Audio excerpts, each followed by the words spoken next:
Hello, my name is Chrissy, and I am presenting my discussion today on obesity and how it can cause obstructive sleep apnea.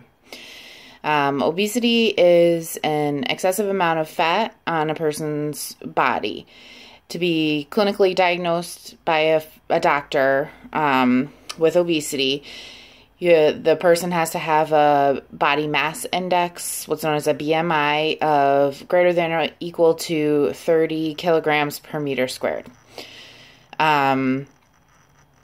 Obesity can the cause for the possible causes of obesity are linked to people having a sedentary lifestyle, not an active lifestyle. They also have an excessive caloric intake, meaning they're intaking or eating more than what their body needs. There's also a genetic predisposition, I guess, for obesity. And there are certain biological factors that can also cause obesity, being prescribed a medication that causes weight gain, or having a disease that can, have your body retain fluid. So that those issues and those risk factors are what can really, give a person obesity, basically. Certain effects or results of conditions that are associated with obesity are hypertension, which is high blood pressure, cardiovascular disease, heart diseases such as coronary artery disease, where you have some blockages on your arteries in your heart, or high cholesterol, where you have a bunch of lipids floating around in your blood. That was what causes your arteries to clog. You can have type 2 diabetes, Type 2 diabetes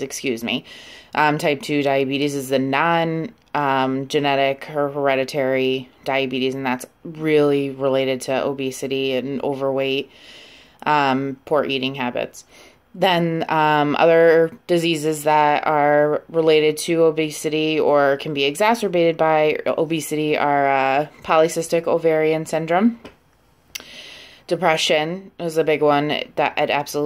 Obesity can really exacerbate depression. A lot of obese people are depressed because they're obese, and it's just this vicious cycle.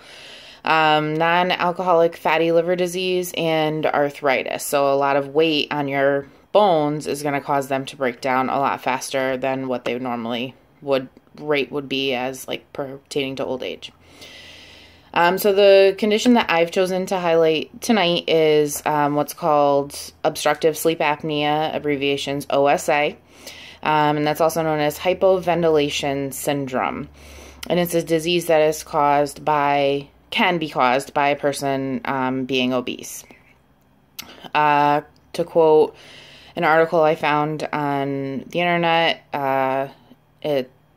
quote, affected individuals are at risk for hypoxemia, which is low oxygen levels in your blood, and bradycardia, which is a low heart rate, because of hypoventilation syndrome. And that could require continuous monitoring during your hours of sleep to monitor those problems.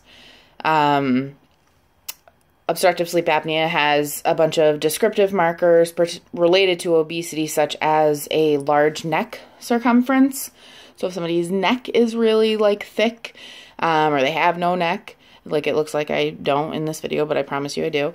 And a high waist to hip ratio, which I guess is the measurements in between your waist and your hip.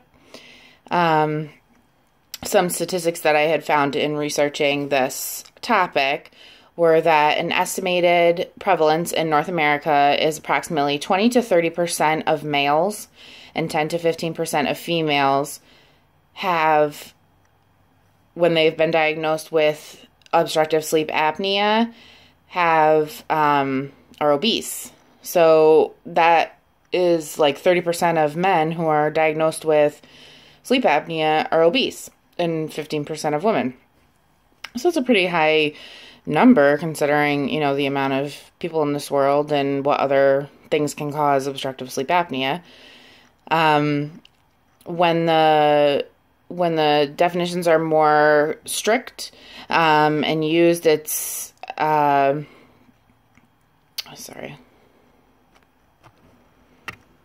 So the prevalence of obstructive sleep apnea is on the rise in the United States, and that is due to the rise of obesity rates in the United States. Another statistics that I read was a population-based study of over 1,000 adults who went under a sleep study, which is to test and see if you have sleep apnea. Moderate to severe sleep apnea was present in 11% of the men who were normal weight, but 21% of the men who were overweight. And 63% of those who were obese were absolutely diagnosed with sleep apnea. So that's out of 1,000 people. It's not of the entire population, but that's a really steep number. 63% out of 1,000 people. That's 630 men. That's crazy. So there are a few treatment options for sleep apnea, but they're not really attractive, but I'm going to outline them. The main treatment option is what's called continuous positive airway pressure, or CPAP therapy.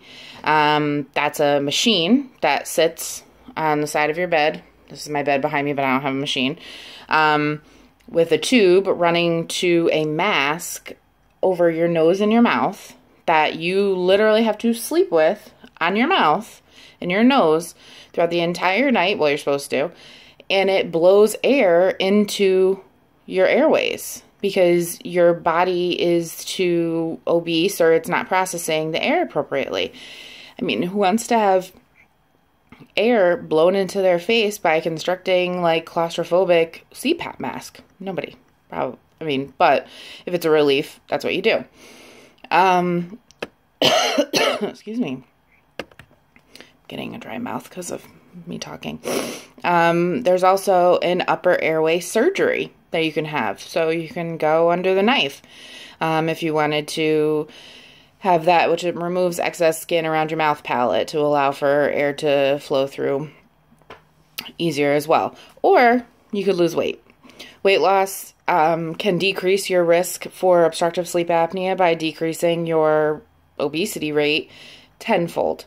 I work for physicians who treat patients with sleep apnea, and it's the number one thing they recommend. Lose weight first if you don't want to do CPAP.